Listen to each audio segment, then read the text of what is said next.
Hoy en la mañana publiqué una reflexión en redes sociales cuando alguien me respondió que los monumentos no tienen valor comparados con la vida humana porque un monumento puede ser reconstruido mientras que una vida que se pierde no. En parte cierto, pero en parte también un falso dilema. Me quedé pensando si es que dicha persona tendría algún conocimiento de lo que es el patrimonio y el valor que éste tiene para nosotros y para nuestra identidad y para todos nosotros como población. Bueno, tú eres un estudiante de arquitectura y con mayor razón tienes que entender lo que es este conocimiento. Hola chicos, les doy la bienvenida a nuestra primera sesión de este curso llamado Conservación Arquitectónica o Seminario Taller de Conservación Arquitectónica. El conocimiento es el mismo para ambas materias, para ambas asignaturas. Sí, quizá en uno lo vas a aprender y en otro lo vas a recordar. Es importante que tengas presente estos alcances teóricos porque forman parte de tu formación precisamente como arquitecto. Tú habrás podido trabajar en el campo del diseño arquitectónico y te habrás dado cuenta que ahí puedes volcar tus ideas creativas cuando se trata de una obra nueva, incluso darle un fundamento teórico como hemos trabajado conmigo en los cursos de teoría. Habrás visto que ahora también se habla del desarrollo sostenible, la sostenibilidad e incluso de la inclusión social. Pero no debes olvidar que dentro del campo arquitectónico, el campo que ejercemos nosotros, nuestra profesión, también hay una especialidad o una línea que se sigue, que se nutre de la teoría y de la historia, pero que interviene en los sitios que tienen valor cultural. De eso vamos a hablar ahora.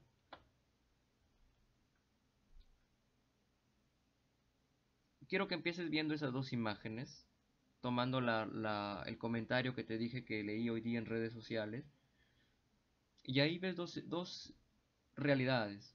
Una es acá en Trujillo, la otra es en México. Y dos eventos que han sucedido no hace mucho. Uno es reciente, precisamente por estas protestas que se están realizando a raíz de la vacancia del presidente anterior y este nuevo este gobierno que a muchos nos ha dejado indignados, ¿de acuerdo? Y que incluso pues se han cobrado la vida de algunas personas que han ido a estas manifestaciones que se están haciendo. Estas llamadas manifestaciones pacíficas, pero que desafortunadamente han terminado en hechos como la pintura que tú estás viendo ahí en objeto, elemento que está dentro de la plaza de armas, la plaza mayor de Trujillo. Y por el otro lado ves uno similar, ¿no? Un elemento en un espacio público, un objeto arquitectónico, escultórico, que ha sido pintarrajeado durante lo que fue la marcha por el Día Internacional de la Mujer, en este reclamo de igualdad, pues quizá por movimientos a veces radicales, para asegurar la igualdad y la protección de los derechos contra la mujer. Ambas manifestaciones me parecen loables, respetables. Tenemos todo el derecho de expresarnos y tanto lo que se está buscando en estas marchas por en estas marchas recientes aquí en el Perú como las que se hicieron en México son respetables y son importantes. Hablan de que hay una intención de cambio en la población. Sin embargo, así como hay el valor de una cultura que está viva, que está reclamando precisamente por rescatar los valores que forman parte de nuestra identidad, tanto como peruanos como en el caso de este movimiento feminista pues que es mundial, también hay ahí otro elemento. Ese elemento es el objeto físico. Ahora yo pregunto, ¿cuál de los dos tiene más importancia? Hay uno que es eh, intangible, que está defendiendo pues los valores que forman parte de la identidad de una cultura y valores universales, y el otro es un objeto físico. ¿Cuál de los dos tiene más validez ahí? Veamos la siguiente imagen.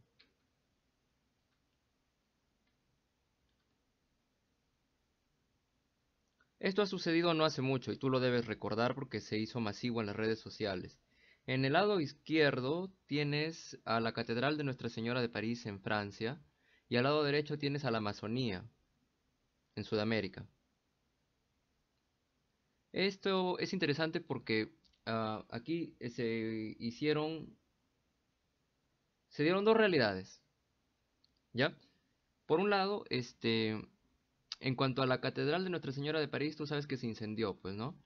Se incendió y parte de los elementos arquitectónicos se perdieron, ya no se pudieron recuperar. Entonces, en las redes sociales se hizo una campaña masiva para incluso juntar fondos monetarios para rescatar este edificio. Se pusieron de foto de Facebook, de Instagram, se hicieron cadenas. Y cuando se incendió la Amazonía, también se formaron movimientos masivos que incluso algunos decían que la Amazonía tenía más importancia que la Catedral de Nuestra Señora de París, que únicamente era un edificio construido que se puede reemplazar, que no tiene más importancia de la que tiene un área verde que es considerada uno de los pulmones, si no el más importante del planeta.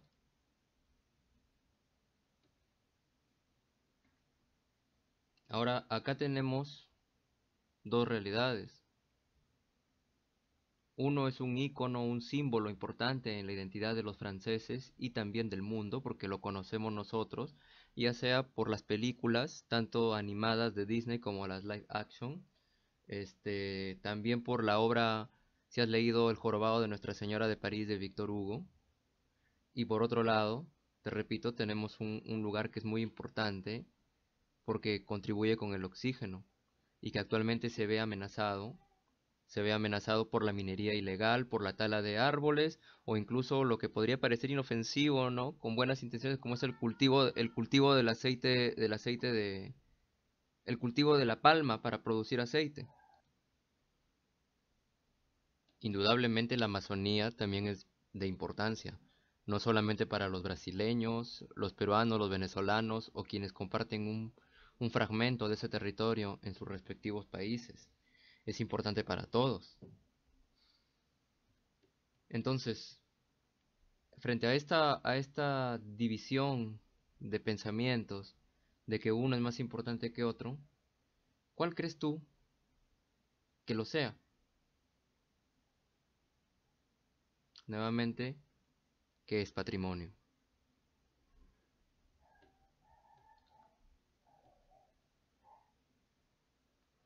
Y ahora miren estas imágenes. En el mismo sitio, en el mismo lugar, pero en diferentes momentos del tiempo. La reconoces, ¿verdad? La del lado derecho es la misma que el del lado izquierdo. La Plaza Mayor de Trujillo.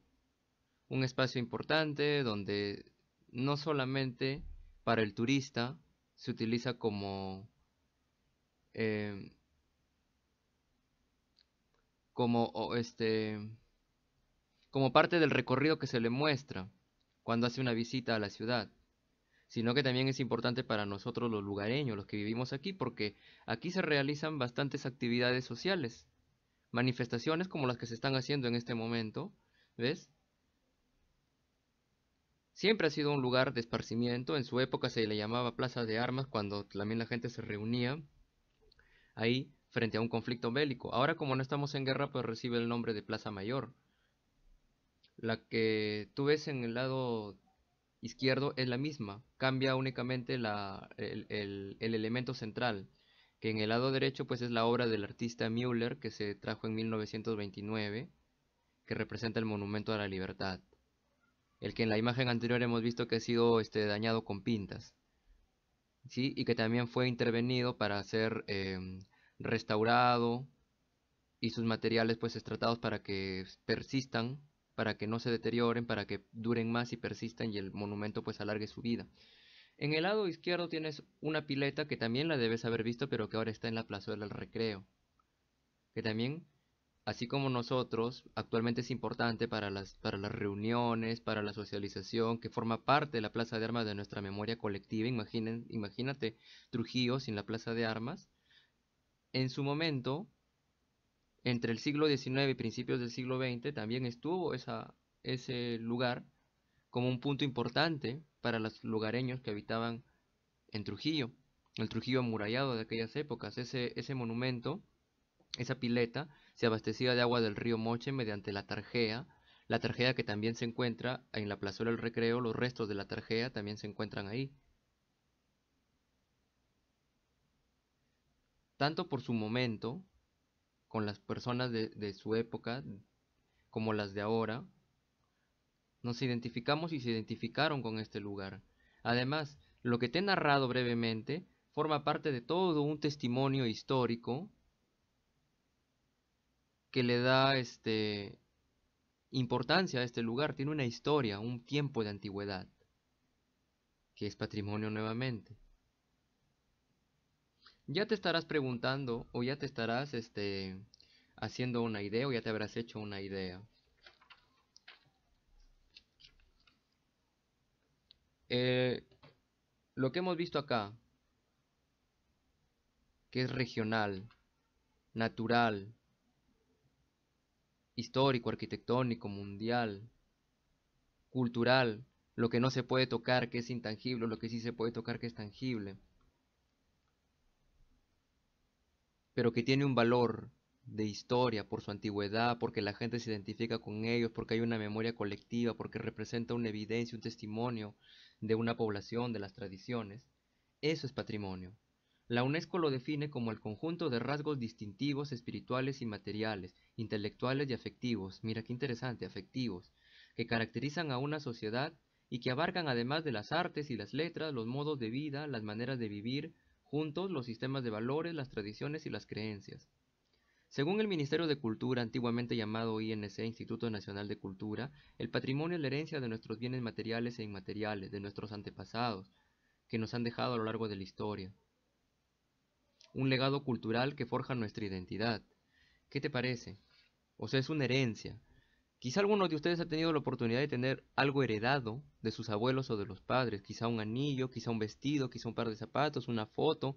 Cuando te regalan algo, es tuyo, le das un cierto valor, un cierto atributo. Bueno, pues el patrimonio es similar, con la diferencia de que es global, le pertenece a todo un grupo.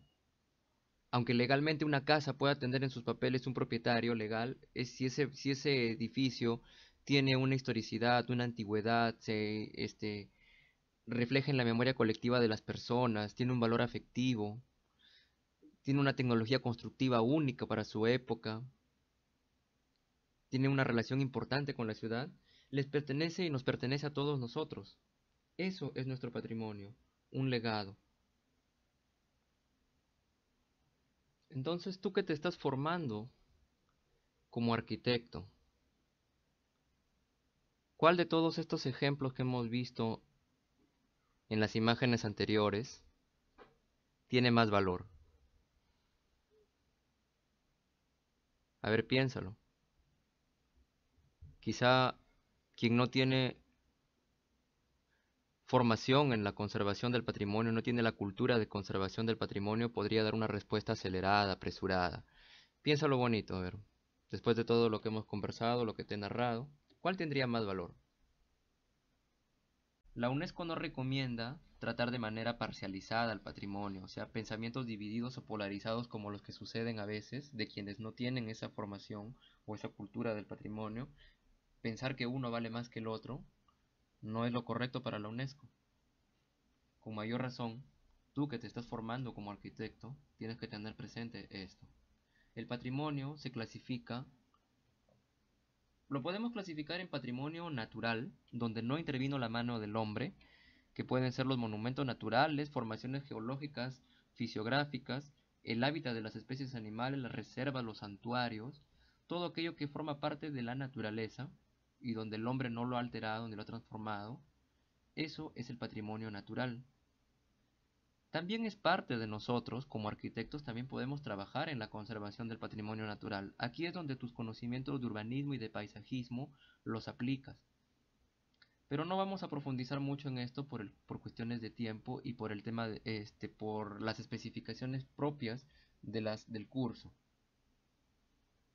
o del seminario.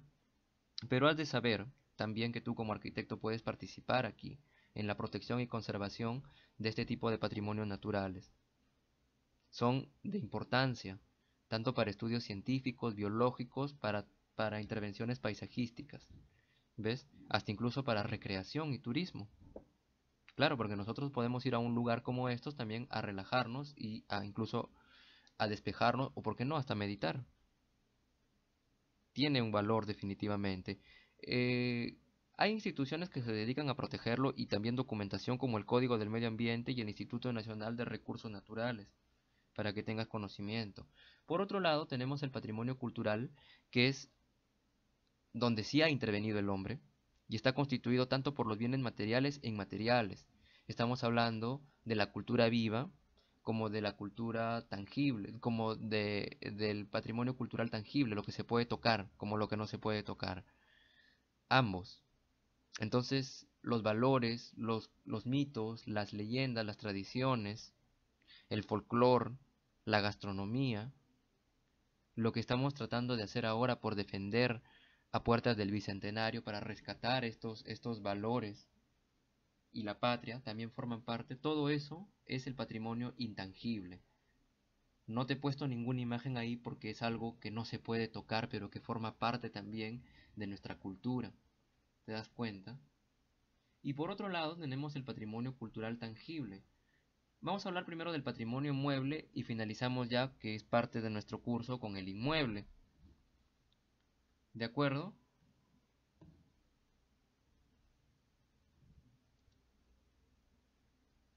También les podemos llamar, porque también lo puedes encontrar así en otros documentos, patrimonio cultural inmaterial y patrimonio cultural material. Ahí, bueno, la imagen del vehículo debería corresponder a mueble y la imagen del edificio a inmueble. Cuando hablamos de patrimonio material mueble, nos referimos a los bienes culturales que se pueden mover de un lugar a otro, pues que pueden ser trasladados de un lugar a otro, como su nombre lo indica. Esto puede ir desde vehículos que tienen valor hasta pinturas, objetos de escultura, cerámica, ¿sí? Libros, documentos que tengan un tiempo de antigüedad que los haga dignos de ser valorados o componentes artísticos, estéticos o incluso tecnológicos. ¿De acuerdo? Ahí en la imagen, bueno, lo reconoces, ¿verdad? Es mi carro. Que al igual que muchos otros propietarios que tienen Volkswagen Escarabajo, eh, tiene una determinada antigüedad e incluso se consideran objetos de colección porque ya no se fabrican, dejaron de producirse en el 2003. Imagínate, este vehículo para su época fue un adelanto de la tecnología, no utiliza radiador, es un motor refrigerado por aire e incluso se le considera a quienes somos parte de la cultura bochera como un carrito con bastante personalidad. Esas formas que tiene, que los hacen no sé, diríamos coqueto inclusive, ¿no? Ahora el mío es del año 73, casi 50 años de antigüedad hasta la fecha. Por lo tanto tiene un tiempo de antigüedad que le confieren una riqueza histórica. Y también tiene un valor emocional. Es como si tú tuvieras también un teléfono que te compraste, porque también hay un valor emocional. Te compraste con tus propios recursos, tu primer salario, o te lo regalaron en una época especial, un celular o una tablet, digamos, tiene un valor afectivo, un valor emocional, es parte importante de ti. Y así también este Volkswagen Escarabajo también tiene un valor afectivo, no solamente para mí, sino para toda la cultura, toda la comunidad de personas que tienen este cariño o este afecto hacia ese tipo de vehículo. Los mexicanos, por ejemplo, tienen bastante cariño, ¿no? Incluso tienen una frase que el Volkswagen puede ser nacido en Alemania, pero es de corazón mexicano. ¿Ves? Entonces, esto es un patrimonio cultural, material o tangible del tipo mueble. Ahora, el patrimonio material o tangible, inmueble, está compuesto por los bienes culturales que no pueden trasladarse, como su nombre lo dice, no se puede mover un edificio de un lugar a otro, o es muy difícil transportarlo de un lugar a otro, como que en algunos casos del mundo pues sí han habido transportes completos de elementos gigantes de un lugar a otro, obeliscos, esculturas, pero bien difícil volver a llevar todo un edificio, ¿no? No pueden trasladarse. Y abarcan los arqueológicos prehispánicos, que van desde las huacas, los templos prehispánicos, las fortalezas prehispánicas, las ciudadelas, hasta las edificaciones coloniales y republicanas. Las primeras tienen valor arqueológico, son parte de la profesión del arqueólogo, pero también puede participar como colaborador un arquitecto y otras profesiones. Porque volviendo a lo que decía la UNESCO de cuidado con polarizar o tratar de manera sesgada al patrimonio, en realidad este trabajo es integral, este trabajo es multidisciplinario, o sea, todas las profesiones se unen porque el patrimonio nos pertenece a todos.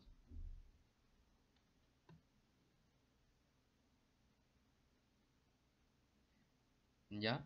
El patrimonio nos pertenece a todos. Y en cuanto a lo colonial y lo republicano que ya está dentro del corazón de la ciudad, por ejemplo, digamos en los centros históricos, ¿no?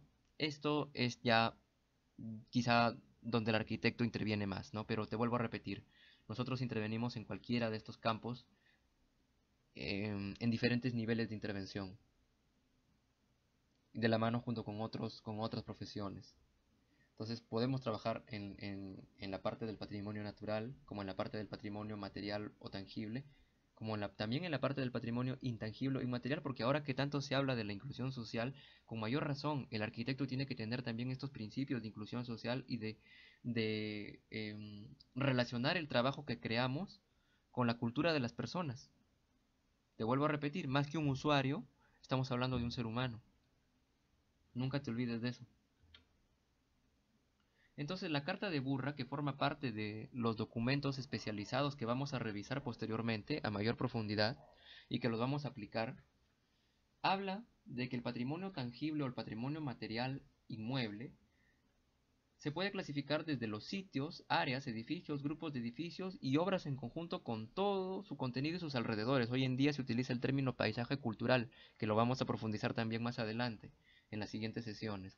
Podemos ver entonces desde un edificio modesto, ojo, cuando hablamos de este monumento, no me estoy refiriendo a la escala monumental que utilizamos en el diseño. Recuerda que hablábamos de la escala íntima, la escala monumental, la escala aplastante. No estamos hablando de las sensaciones o de la escala del espacio. Cuando hablamos de monumento, y esto es importante, y hago referencia a la Carta de Venecia, lo define como la creación arquitectónica aislada, así como el conjunto urbano o rural que da testimonio de una civilización particular, de un acontecimiento histórico o de una evolución significativa. Y no solamente, dice, son las grandes creaciones, sino también las obras modestas que han adquirido con el tiempo una significación cultural. Entonces, según la Carta de Burra y según la Carta de Venecia, esto también puede ser desde una pequeña construcción vernacular que ha pasado un conocimiento de generación en generación, por ejemplo, una ramada en Lambayeque, hasta un gran edificio o un conjunto de edificios, una calle, por ejemplo, o incluso un casco histórico, el centro histórico de Trujillo, por ejemplo, patrimonio tangible inmueble. Ahora, la conservación, como te dije antes, es un conocimiento multidisciplinario que reúne a varios profesionales y que consiste, de acuerdo como lo define la Carta de Nara, otra de las cartas que vamos a estudiar, en todos los procesos de cuidado de un sitio a fin de mantener su significación cultural. La conservación es todo un conjunto de actuaciones de prevención y salvaguardia encaminadas a asegurar la duración de un monumento, de un objeto que tenga significancia cultural, porque a veces no puede estar declarado como monumento, pero se puede eh, decir precisamente, oye, este edificio o este sitio o esta construcción merece ser conservada porque tiene valor de monumento, significancia cultural. ¿Ves? Entonces, de acuerdo a cuánto voy a ingresar o intervenir en esa edificación, no solamente desde el punto de vista técnico o constructivo, sino también ideológico, intelectual y científico de investigación. Se dan esos niveles que tú ves ahí, que como te das cuenta, según la figura, no hay ninguno que diga cuál es el primero y cuál es el último. Todos se componen de varias flechitas, estás viendo ahí, que forman un ciclo que se repite y se da sucesivamente. ¿Ya? De hecho, muchas veces se dan de manera simultánea y no donde acaba uno empieza el otro. La línea que los separa incluso a veces también se hace difícil de delimitar. Empezamos hablando del mantenimiento. Como te había dicho, la conservación es todo este conjunto de acciones, ¿no? Una de ellas es el mantenimiento. El mantenimiento es el conjunto de todas las acciones que yo voy a hacer, voy a realizar, tanto de manera intelectual, de manera de la gestión normativa, como también de la manera técnica, constructiva, para asegurar, para mantener este objeto en condiciones óptimas de integridad y funcionalidad. ¿Sí? Incluso después que haya sufrido o que haya tenido intervenciones de restauración o de reconstrucción, también tengo que asegurar su mantenimiento. Tengo que evitar, en otras palabras, que vuelva a deteriorarse. Compáralo al monumento con el cuerpo humano. Nosotros cuando vamos al médico a hacernos análisis, chequeos, o cuando pasamos por una enfermedad, nos curamos, nos tratamos y después tenemos que seguir una serie de comportamientos y hábitos para que no nos vuelva a pasar. El edificio también está vivo de acuerdo a una de las teorías de la restauración y de la conservación. Ahora bien, hablando de restauración, la restauración, y esto quiero que también lo aprendas, que te quede claro, es una operación delicada, especializada y cuidadosa, en la cual intervienen varios profesionales, no solamente los arquitectos. Puede también entrar un artista que ha tenido una especialización o un posgrado en restauración. Ya es algo más especializado, te repito. Se trata de restablecer el valor y el monumento, porque el monumento es un documento que pueda ser leído, pero respetando su historicidad y sin falsearlo, sin alterarlo. Eso es la restauración. Se interviene en una edificación de valor cultural para restaurarlo. Ahora, la reconstrucción se parece a la restauración con la diferencia de que introduce nuevos materiales, porque si el edificio se va a caer, como en el caso de la iglesia de la Merced, que te mostré en el ejemplo cuando hablamos de la clasificación del patrimonio, pues sí se vale, sí se permite utilizar materiales contemporáneos, puede ser acero, concreto, vidrio, para asegurar que permanezca, que dure, para asegurar su vida útil, para preservarlo. Sí se puede, pero bajo ciertos lineamientos. Mientras que en la restauración, pues se incluyen, se trata de hacer las mínimas modificaciones posibles dentro de lo que se puede hacer.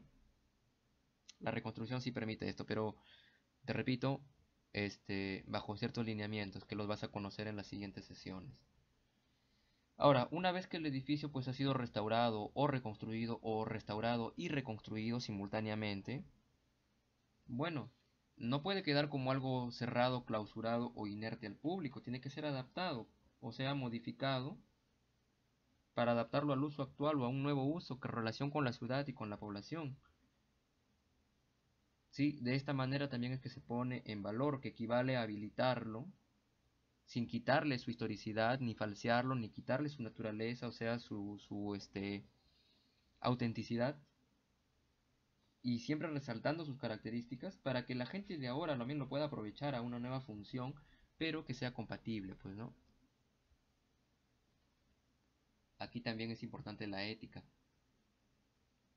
Y finalmente, bueno, tenemos a la preservación, como todas las medidas cuyo objetivo es prevenir el deterioro de los inmuebles. Se parece al mantenimiento, ¿no? Todas las acciones que van antes de la conservación y que también van después de la conservación y la restauración, porque no hay principio ni fin en este ciclo de la conservación,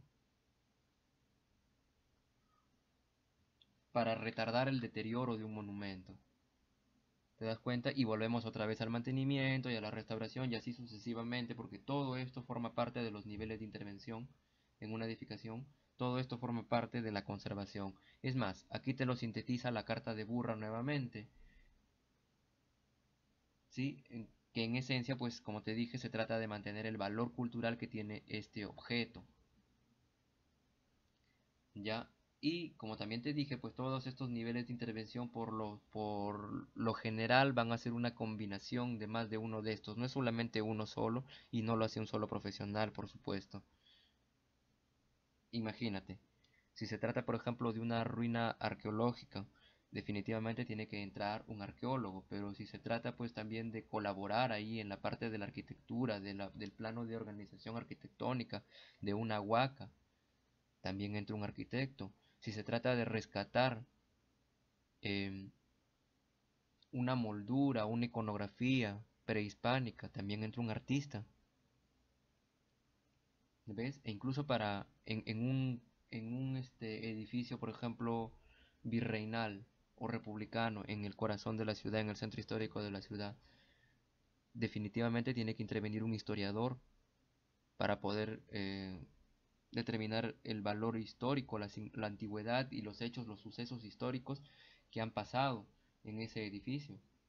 Si se está dañando algún tipo de material, por ejemplo la madera, y hay algún organismo que se la está comiendo, un biólogo. Si se está dañando un elemento inorgánico como el mármol, un tipo de mármol o un granito, y está contrayendo alguna enfermedad de las que le dan a las piedras, quizá un ingeniero químico también, ¿no? Con una especialidad en conservación que pueda determinar cuál es la sustancia o el componente que va a evitar que se siga deteriorando sin dañar el monumento. ¿Te das cuenta? Entonces es multidisciplinario. Ya te queda más claro. Mira un ejemplo, ¿no? Acá tenemos la iglesia de la Merced, de la cual te mostré al inicio de la presentación, en la clasificación del patrimonio. Este trabajo lo realizó uno de mis estudiantes en el año 2016. Lo vamos a ver más adelante, quizá tú lo vas a mejorar, posiblemente contigo lo mejoremos, lo estudiemos y mejoremos, porque ellos llegaron hasta un cierto nivel. Tú lo puedes volver a tomar este trabajo, ya que por el tema de la no presencialidad, actualmente se hace difícil visitar in situ a un edificio o a un monumento, ¿ya? Pero sí tengo o sí tenemos edificios con los que se pueden trabajar para que también apliques de alguna manera como un simulacro estos conocimientos tanto del curso de conservación como el del seminario. Mira esa iglesia. Ahí hay algo bonito. En la imagen derecha, recuerda los arcos que vimos en historia, uno en Historia 2, los arcos europeos hechos con dovelas y que tenían una clave, el arco de medio punto. Ahí estás viendo un arco de medio punto. Pero también fíjate bien, observa más, practica tu observación, como siempre te digo, no solamente mires, observa, que ahí no hay piedra, sino hay adobe. Parece que fuera un bloque gigante de piedra, como una dovela de una parroquia o una catedral gótica o una catedral románica de Europa, pero no es de piedra, es de barro. ¿Qué te parece? O sea, han construido un arco de medio punto con barro, con adobe. Dime si eso no es una innovación tecnológica para su época. ¿Cómo se pudo hacer eso? ¿Qué te parece? Definitivamente tiene un valor, además de la historicidad de este templo, hecho de la orden, si no me equivoco, de los mercedarios, por eso se llama la Merced, hecho en la época del virreinato. ¿Qué te parece? Y ni hablar de la innovación pues tipológica para esos tiempos donde no existían las iglesias, aparece esta tipología con su planta eh, basilical, digamos, ¿no? Porque acá no se puede, por las limitaciones que te produce el adobe, no puedes hacer grandes alturas y grandes cruceros o transeptos como las iglesias que tenían forma de cruz latina. Pero ahí están las naves, ahí están los arcos, ahí están los elementos que son parte de la arquitectura europea, que están reflejadas aquí, pero fusionadas con los conocimientos autóctonos, o sea, hay un sincretismo. ¿Qué te parece? Mira el altar. A pesar de que está deteriorado, actualmente no está abierto al público. Y mira, acá podemos responder esta pregunta de cuál vale más, la vida humana o el monumento. Por supuesto, ambos tienen valor, pero hay que priorizar, pues hay que priorizar, ¿no? Por ejemplo, aquí, ahorita, estos chicos, esta señorita, Arguedas, y yo también, cuando era estudiante, tuve la suerte de poder ver esa parroquia, esa iglesia, poderla ver por dentro, cuando estaba abierta al público y ver una misa realizada dentro. Ahora está cerrada al público, porque como está en estado de deterioro, amenaza con dañarse, destruirse, y eso puede ser un riesgo a la vida humana. Por supuesto que ya hay que priorizar la vida humana, pero estamos hablando de un desastre natural. Si ocurriese un sismo y hubieran personas, por supuesto que hay que salvar a las personas antes que al edificio. ¿Te das cuenta? En ese caso sí, pero no dañarlo intencionalmente. ¿Te das cuenta? Entonces, a pesar de que la iglesia esté cerrada ya, pues, ¿no? Ellos todavía pudieron ingresar y tomar algunas fotos, ahora ya difícil, salvo bajo permiso, ¿no? Ahí te estás viendo un altar, un presbiterio y su retablo. Y a pesar de que está desgastadito, deteriorado, ¿no? Todavía puedes ver las columnas salomónicas ahí, ¿no? Una influencia del barroco churrigueresco. Tiene significancia cultural entonces, tanto por la historia, por lo constructivo, por lo arquitectónico, por lo artístico que te he descrito en esta imagen. Acá hay otra, mira, la Iglesia Jesús y María de Laredo, también realizada por uno de mis estudiantes el estudio en el año 2018. Desafortunadamente esta iglesia tuvo una riqueza espacial porque era como en el barroco de Europa, pues tuvo un gran espacio abierto, una gran explanada que permitía relacionar el área abierta con el área construida y de esta manera pues que dialogue el exterior con el interior del edificio, ¿no? Además te decía que en el tema del barroco, ¿recuerdas? Es, los templos se construían o los monumentos se construían dejando gran área verde alrededor para que puedas apreciarlos en su totalidad, como si fuera un gran cuadro. También tuvo su área libre este edificio, esta iglesia. Actualmente, como te muestra esa imagen, se han construido viviendas alrededor. Mira, por ejemplo, hay una ventana, ¿no? Abriendo hacia el interior del atrio del edificio, donde se ven esos grandes pilares como machones, que ahí pareciera que fueran contrafuertes, porque están pegados a la edificación nueva que ha aparecido, posiblemente informal, como la mayoría de las construcciones en este país, que le merman valor al edificio, pero no se lo quitan, porque todavía conserva suficiente, de acuerdo al estudio de este jovencito. Mira, por ejemplo, ahí en la imagen izquierda, ves en la torre del campanario, ves un sistema constructivo que mientras que en la Merced fue en madera, perdón, en adobe, acá lo tienes en madera. ¿Qué te parece? Esta iglesia, comparada con la Merced, es más reciente, porque fue en la época de la República, y mientras que la otra tiene una influencia pues de tecnología constructiva hispana, esta es influencia de tecnología constructiva alemana, si no me equivoco. Cuando estaban en todo el boom de las industrias azucareras y las haciendas, es que se construye esto con un sistema constructivo en madera. ¿Qué te parece? Entonces, ya para finalizar, nuestra visión en la conservación tiene que ser integral. De esto vamos a profundizar más adelante y lo vas a aplicar en tus casos de estudio para que no únicamente quede en la teoría. Hay que tomar en cuenta todas estas variables en nuestra visión de conservación. La historicidad y significancia que tiene este objeto arquitectónico de valor monumental y cultural, la gestión, la ejecución técnica, la normatividad que nos ayuda a protegerlo y defenderlo. Interesante, mira, tratar de conocer las ideas del autor que lo hizo o los autores que lo construyeron para tratar de entenderlo porque fue parte de su momento. Y también relacionarlo con la ciudad y con la demanda social, porque como te repito, el edificio no puede quedar inerte, el monumento también tiene que relacionarse porque incluso incrementa el valor económico de la ciudad. No te olvides de esto, no te olvides de esto y mira, sigámoslo viendo en la siguiente sesión, pues, porque de verdad que se va poniendo interesante. ¿Sí o no? Nos vemos en la siguiente.